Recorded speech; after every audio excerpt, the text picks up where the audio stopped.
बोलो आदि शक्ति माता भगवती की जय। मैं आत्म परिचय 366 लेकर आपके सम्मुख उपस्थित हुआ हूँ। गरुड़ पुराण अध्याय 16 के अंतर्गत आपको बताने जा रहा हूँ कि मनुष्य को अपने शरीर की रक्षा यत्न पूर्वक करनी चाहिए। शरीर माध्यम खलु धर्म साधनम, क्योंकि शरीर ही संपूर्ण धर्म की साधना का माध्यम होता है। सबसे पहले माता भगवती के लिए शंख ध्वनि।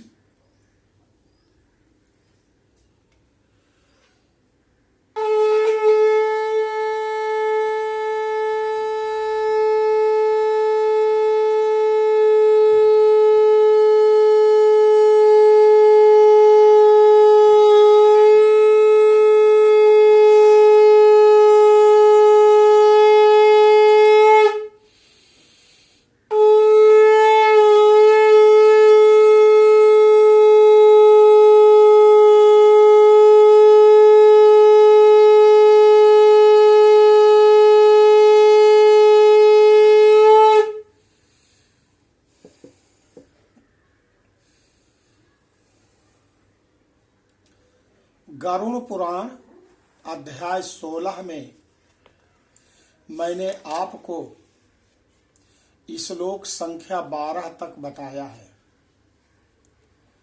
आज आप श्लोक संख्या 13 से सुनेंगे, जिसमें मानव जीवन की सार्थकता का महत्व बताया गया है। भगवान नारायण कहते हैं कि गरुड़ जी सुनो, चतुर्शीतिलक्षेषु शरीरेषु शरीरिणाम नामानुषं विनान्यत्र तत्त्वज्ञानं तु लभ्यते। अत्र जन्म सहस्राणां सहस्रैरपि कोटिभिः कदाचिल्लभते जंतुर्मानुष्यं पुण्य संचयात्। सोपान भूत मोक्षस्य मानुष्यं प्राप्य दुर्लभम यस्तारयति नात्मानं तस्मात् पापतरो अत्र कहा। जीवों की 84 लाख योनियों में मनुष्य योनि के अतिरिक्त अन्य किसी भी योनि में तत्व ज्ञान नहीं प्राप्त हो सकता। पूर्वोक्त विभिन्न योनियों में हजारों हजार करोड़ों बार जन्म लेने के अनंतर उपार्जित पुण्य पुंज के कारण कदाचित मनुष्य योनि प्राप्त होती है। मोक्ष प्राप्ति के लिए सोपानुभूत यह दुर्लभ मनुष्य शरीर प्राप्त करके इस संसृति चक्र से जो अपने को मुक्त नहीं कर लेता, उससे अधिक पापी और कौन होगा। नरः प्राप्योत्तमं जन्म लब्ध्वा चाइन्द्रिये सौष्ठवम् नावेत्ते आत्महितं यस्तु सा भवेद ब्रह्म घातकः। बिना देहेन कस्यापि पुरुषार्थो न विद्यते तस्मात् देहं धनं रक्षेत पुण्य कर्माणि साधयेत्। रक्षेत सर्व द आत्मानम् आत्मा सर्वस्य भाजनम् रक्षणे यत्नम् मा तिष्ठे जीवन भद्राणि पश्यति। उत्तम शरीर में जन्म प्राप्त करके और समस्त सौष्ठव संपन्न अविकल इंद्रियों को प्राप्त करके जो भी व्यक्ति अपने हित की बात नहीं जानता, वह ब्रह्म घातक होता है। शरीर के बिना कोई भी जीव पुरुषार्थ नहीं कर सकता है। इसीलिए शरीर और धन की रक्षा करता हुआ इन दोनों से पुण्योपार्जन करना चाहिए। मनुष्य को सर्वदा अपने शरीर की रक्षा करनी चाहिए, क्योंकि शरीर सभी पुरुषार्थों का एकमात्र साधन है। इसलिए उसकी रक्षा का उपाय करना चाहिए।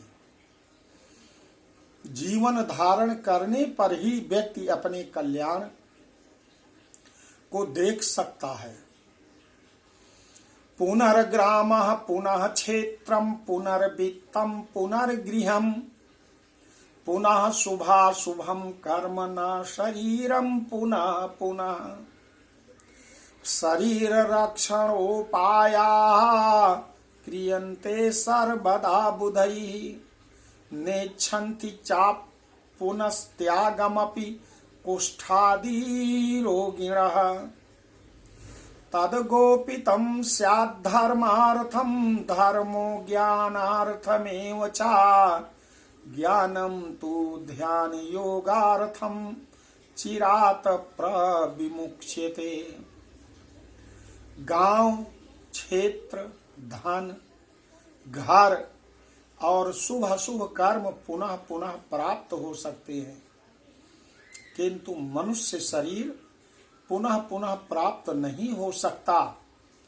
इसलिए बुद्धिमान व्यक्ति सदा शरीर की रक्षा का उपाय करते हैं। कुष्ठ आदि के रोगी भी अपने शरीर को त्यागने की इच्छा नहीं करते।